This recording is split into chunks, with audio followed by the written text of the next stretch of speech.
So Yes. my due is to talk on clear lens exchange, and the purpose here is not to treat a pathology or a cataract, but rather to enhance the performance. So why we stand at the level where we can confidently contemplate clear lens exchange is because of the improvement in the surgical skill sets, a greater understanding about biometry, IOL power calculation, and our constant drive to enhance ourselves. So basically, there are two ways when you place points where you think of doing a refractive lens exchange, either for a low ametrope and a presbyo. In that kind of a situation, you could choose your lens and do a target refraction and explain about the surgical and the post-op risk.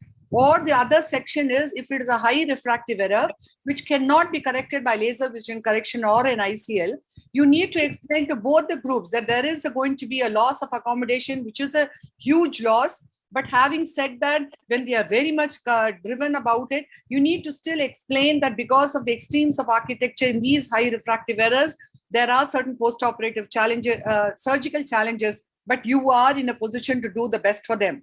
So I'm just going to run you through case examples. Like this is a patient with just a small hyperopic refractive error and went ahead and we advised laser vision correction. Went ahead to do a clear lens exchange. Now, before that, you do an eye trace. Now, how eye trace helps us is you are able to identify this dysfunctional lens index, whereas below 5 down, there is a definite lens change. Between 5 and 7 up, there is a segment where the presbyopia is causing some changes in the dysfunctional lens index or early lens changes have come. Essentially, you see there's a point spread is different. There is a lack of contrast. There is some amount of glare. And when you put them on these eye trays, you get to realize that there is a reason for these patients to be disturbed with these with this kind of quality of vision, and they would be quite acceptable and familiar to the thought of going in for a clear lens exchange. Now, if you look at this particular patient, this was a patient who underwent LRCS with toric IOL with an astigmatic keratotomy because the amount of astigmatism was quite small. Running you through the surgery, the advantage of doing it on a laser cataract platform is you have a free floating rhexis. The rhexis has to be picked up. You literally, like, these segments are all separated. You have to just inject viscoelastic and don't even have to chop them, and they're all lying there to be just picked up. So there is absolutely hardly any surgical manipulation. And if you have a more advanced phacoemulsification machines, the anterior chamber is so stable, your posterior segment is hardly put into stress by operating on these younger patients. And then it's all about a nice round rhexis, an ideal IOL wrap, and you place your lenses. And if it's a toric, you position it in the axis. If it's not a toric, you definitely ensure you thoroughly clean up the eye of all the viscoelastic and position it. Ensure that the first Purkinje reflex and the fourth are in alignment. It's well centered, and then your end result is going to be as optimal as you can imagine. So this is how this patient did well and was extremely gratified with the end results. The point to note when it is short eyes, your IOL power is going to be very significant. It's going to be a large part IOL. And in short eyes, because of the anatomical variations in these eyes, it could be an eye with a normal anterior chamber or a short and shallow anterior chamber. And we may always be challenged in predicting the effective lens position. So, and again, because it's a very large part IOL, you have to be careful. You might end up with a large refractive surprise. So then you need to counsel your patient. You could go in for a customized IOL, but when you go in for a very high powered IOLs, you could be wary that there could be spherical aberrations which are induced. So you could place a bulk of the power in the bag, and the remaining you could do it as a piggy bag. These are the ways which you need to look at.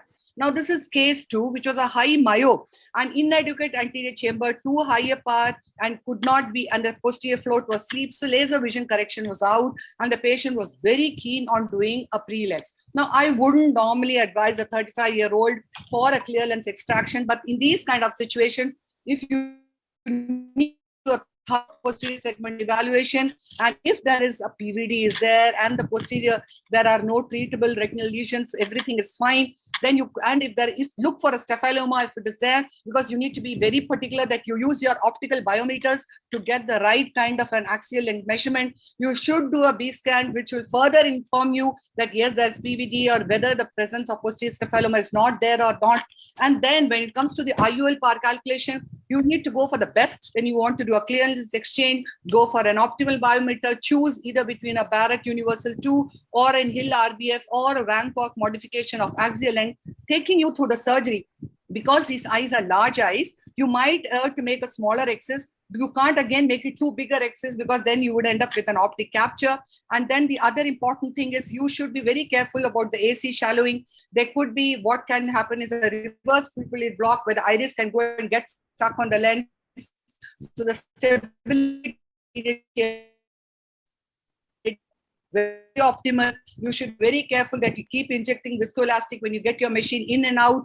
You need to be also conscious that too much of AC fluctuation is not going to be good for the posterior segment because there's already vitreal syneresis is there. So all this, and also we need to remember when you hold your instruments, you're going to be using them vertically down and it's not most optimally comfortable, but you need to do an ideal cataract surgery and a good cortical cleanup. And these are best done if you could on a laser cataract platform where much of what I said becomes actually a child's play, and it's all done very conscious about a complete viscoelastic removal, and you should avoid anterior lens capsule polishing if it is a toric. So finally, the pearls which have to be considered is you need to examine them with great accuracy right from the ocular surface to the pupil to all the details right up to the retina. You need to use a non-contact optical measurement. You should verify the quality of your raw data. If there is a dry eye, treat them, validate your measurements. Do not remove yourself from the process. Choose the right IOL. Please definitely treat the smallest astigmatism. You have a beautiful range of IOLs. Understand your patient, what they want. You have a low ad. You have a +4 if they want to do a lot of reading work. You have the extended depth of IOLs. You have the trifocals there. So the key to success in a clear lens extraction, choose the right patient, the kind which Parul discussed, a patient who's very motivated, choose the right kind of IOL, the right formulae, and the perfect surgery. There's absolutely no compromise on that. If you're going to contemplate a clear lens extraction, I would not say that you jump into doing it, but you have to be so damn sure about all three parameters to conclude to say that you are going to do a clear lens exchange. Thank you.